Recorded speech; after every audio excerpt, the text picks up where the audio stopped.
दोस्तों, आप लोगों का इस वीडियो में स्वागत है। तो आपको इस कहानी में सफलता का राज क्या है और जीवन में हमको कैसे सफलता मिलती है हो देखेंगे। तो आप लोग तैयार हो जाइए। आप लोग इस चैनल पे नए हो तो चैनल को सब्सक्राइब जरूर करें। तो दोस्तों, बहुत समय पहले एक गांव में रमेश नाम का एक गरीब किसान रहता था। उसकी जिंदगी मुश्किलों से भरी थी, लेकिन वह मेहनती और ईमानदार था। रमेश का बचपन गरीबी और संघर्षों से भरा हुआ था। उसके पिता एक छोटे किसान थे जो अपनी छोटी सी जमीन से मुश्किल से ही घर का खर्च चला पाते थे। गांव में शिक्षा की सुविधाएं भी सीमित थीं, लेकिन रमेश ने खुद से पढ़ाई करने का संकल्प लिया। उसने पुरानी किताबों और दूसरों से उधार लिए गए नोट्स से अपनी शिक्षा जारी रखी। घर की आर्थिक स्थिति खराब होने के कारण उसे कम उम्र में ही खेतों में काम करना पड़ा, जिससे उसकी पढ़ाई में बाधा आती रही। बावजूद इसके उसने हार नहीं मानी और दिन में खेतों में काम करने के बाद रात को पढ़ाई जारी रखी। एक दिन गांव में एक बुद्धिमान साधु आए। उन्होंने देखा कि रमेश कितना मेहनत करता है, फिर भी उसकी स्थिति में कोई सुधार नहीं होता। साधु ने रमेश को बुलाया और कहा, तुम्हारी जमीन सोने की खदान है, इसे मेहनत और विश्वास से सींचो, तुम्हें सफलता जरूर मिलेगी। रमेश की मुलाकात जिस साधु से हुई, उनका नाम स्वामी अच्युतानंद था। स्वामी जी ने अपनी जवानी में ही सांसारिक जीवन त्याग कर हिमालय की ओर प्रस्थान किया था, जहां उन्होंने कई वर्षों तक ध्यान और साधना की। वे अद्वितीय ज्ञान और अनुभव के धनी थे। स्वामी जी का मानना था कि मनुष्य की सबसे बड़ी शक्ति उसकी आत्मा में निहित होती है, और अगर मनुष्य अपने अंदर की इस शक्ति को पहचान ले तो वह असंभव को भी संभव कर सकता है। वे हमेशा कहते थे, सफलता का मार्ग मेहनत, धैर्य और विश्वास से होकर गुजरता है।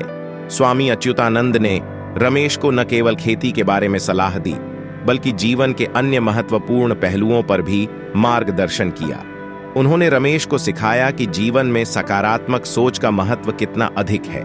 उन्होंने कहा, अगर तुम अपने मन में विश्वास रखोगे कि तुम्हें सफलता मिलेगी, तो पूरी सृष्टि तुम्हारे साथ खड़ी हो जाएगी। स्वामी जी के ज्ञान की बातें रमेश के लिए दीपक की तरह थीं, जो अंधकार में उसका मार्ग प्रशस्त कर रही थीं। रमेश ने साधु की बात को गंभीरता से लिया। उसने अपने खेत में 2 गुनी मेहनत से काम करना शुरू किया। जब भी वह थक जाता, साधु की बातों को याद करता और फिर से उत्साह से भर जाता। उसके इस विश्वास ने उसे निरंतर प्रेरित किया। रमेश ने साधु की सलाह के बाद अपनी मेहनत को और भी विविधतापूर्ण बना दिया। उसने खेत में पारंपरिक तरीकों के साथ साथ आधुनिक कृषि तकनीकों का भी इस्तेमाल करना शुरू किया। सबसे पहले उसने अपनी मिट्टी की गुणवत्ता को सुधारने के लिए जैविक खाद और कंपोस्ट का उपयोग करना शुरू किया। इससे न केवल फसल की पैदावार बढ़ी, बल्कि मिट्टी की उर्वरक क्षमता भी बनी रही।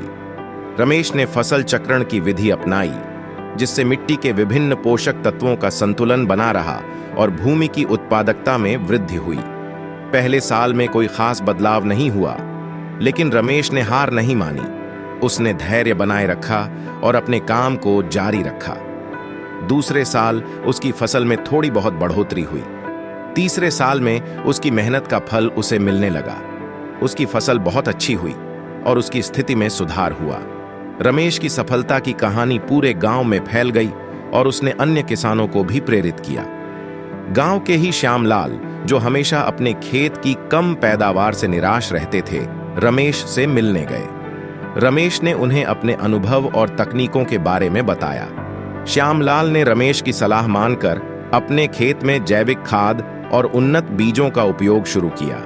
कुछ ही समय में श्यामलाल की फसलें भी लहलहाने लगीं और उनकी आर्थिक स्थिति में सुधार हुआ। एक दिन गांव के कुछ युवा रमेश के पास आए और उनसे सफलता का राज पूछा। रमेश ने मुस्कुराते हुए कहा, सफलता का असली राज मेहनत, धैर्य और विश्वास है। अगर तुम्हारे पास ये तीनों चीजें हैं, तो कोई भी मुश्किल तुम्हें सफलता की राह से नहीं रोक सकती। और रमेश ने गांव में एक दिन गांव के सभी लोगों को इकट्ठा किया और रमेश ने सभी लोगों को सफलता के अन्य उदाहरण बताए। इनमें से पहले कैलाश सत्यार्थी की कहानी के बारे में बताया। कैलाश सत्यार्थी एक प्रसिद्ध बाल अधिकार कार्यकर्ता हैं, जिन्होंने बाल मजदूरी और तस्करी के खिलाफ जीवन भर संघर्ष किया। उनका जीवन भी संघर्षों से भरा था, लेकिन उन्होंने कभी हार नहीं मानी। कैलाश ने अपने करियर की शुरुआत एक इंजीनियर के रूप में की थी, लेकिन उन्होंने बाल अधिकारों के लिए अपनी नौकरी छोड़ दी और बचपन बचाओ आंदोलन की शुरुआत की। उनकी मेहनत, धैर्य और विश्वास ने उन्हें 2014 में नोबेल शांति पुरस्कार दिलाया। उनकी कहानी हमें यह सिखाती है कि अगर हम अपने लक्ष्य के प्रति समर्पित रहें और दृढ़ निश्चय के साथ काम करें तो हमें सफलता जरूर मिलेगी। उनके बाद मैरी कॉम की कहानी के बारे बताया। मैरी कॉम का जन्म मणिपुर के एक गरीब परिवार में हुआ था। उन्हें बचपन से ही खेलों में रुचि थी, लेकिन संसाधनों की कमी के कारण उन्हें कई कठिनाइयों का सामना करना पड़ा। उन्होंने बॉक्सिंग को अपना करियर चुना और अपने कठिन परिश्रम और धैर्य के बल पर कई राष्ट्रीय और अंतर्राष्ट्रीय खिताब जीते। मैरी कॉम ने 6 बार विश्व बॉक्सिंग चैंपियनशिप जीतकर एक नया कीर्तिमान स्थापित किया। उनकी कहानी हमें यह सिखाती है कि मेहनत और विश्वास से हम किसी भी चुनौती को पार कर सकते हैं। और सभी ने इस उदाहरण को देखने के बाद सभी गांव को रमेश को महान व्यक्ति मानने लगे और रमेश के बेटे मोहन ने अपने पिता से मेहनत, धैर्य और विश्वास के गुणों को आत्मसात किया। मोहन ने गांव के स्कूल से अपनी प्रारंभिक शिक्षा पूरी की और फिर कृषि विज्ञान में उच्च शिक्षा प्राप्त करने के लिए शहर गया। शहर में शिक्षा प्राप्त करते समय मोहन ने अपने पिता की कठिनाइयों और संघर्षों को हमेशा ध्यान में रखा। उसने आधुनिक कृषि तकनीकों का अध्ययन किया और नई नई विधियों को सीखा। शिक्षा पूरी करने के बाद मोहन ने गांव लौटकर अपने पिता के खेत में काम करना शुरू किया। मोहन ने अपने पिता के खेत में नई तकनीकों का इस्तेमाल करके फसलों की उत्पादकता को और बढ़ाया। उसने जैविक खेती, ड्रोन तकनीक और सौर ऊर्जा आधारित सिंचाई प्रणाली का उपयोग किया। मोहन की मेहनत और नवाचारों ने न केवल उसके परिवार की स्थिति में सुधार किया, बल्कि पूरे गांव के लिए एक प्रेरणा का स्रोत बन गया। अब मोहन का नाम पूरे जिले में एक सफल युवा किसान के रूप में जाना जाता है, जिसने अपने पिता की सीख से प्रेरित होकर कृषि में क्रांति लाई। रमेश की बेटी गीता ने भी अपने पिता की तरह मेहनत, धैर्य और विश्वास के साथ अपने जीवन की राह चुनी। गीता को बचपन से ही पढ़ाई का बहुत शौक था। उसने गांव के स्कूल से अपनी पढ़ाई पूरी करने के बाद विज्ञान में स्नातक की डिग्री प्राप्त की। गीता ने कृषि अनुसंधान में रुचि दिखाई और कृषि विज्ञान में उच्च शिक्षा के लिए आगे बढ़ी। अपनी शिक्षा पूरी करने के बाद गीता ने खेती के क्षेत्र में महिलाओं की भागीदारी को बढ़ावा देने के लिए एक संगठन की स्थापना की। उसके संगठन ने गांव की महिलाओं को आत्मनिर्भर बनाने और उन्हें आधुनिक कृषि तकनीकों से अवगत कराने का काम किया। गीता के प्रयासों से कई महिलाएं खेती के क्षेत्र में आगे बढ़ीं और अपनी आर्थिक स्थिति में सुधार किया। गीता का संगठन अब एक बड़े स्तर पर काम कर रहा है और उन्होंने अपनी मेहनत, धैर्य और विश्वास से यह साबित कर दिया कि वे अपने पिता के नक्शे कदम पर चल रही हैं और समाज में एक बड़ा बदलाव ला रही हैं।